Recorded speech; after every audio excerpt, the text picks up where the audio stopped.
Apat na dapat iwasan kapag kumikita ka na ng malaki. Una is iwasang itaas ang lifestyle.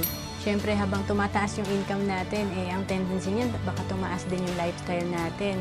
Kung dati nagta-travel lang tayo ng once a year, baka naging 3 times a year na. So meron akong mga kakilala na officer pero mas nabaon pa sa utang nung lumaki na yung income nila.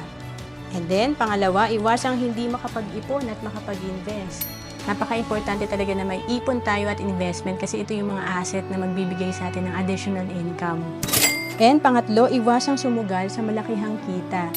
So, importante talaga nag-aaral tayo sa financial para alam natin kung scam ba yung isang bagay. Kasi madalas, pag may income ka or malaking kita, may tendency na malaki din yung isusugal mo. And then, pang-apat, iwasang umasa sa single income.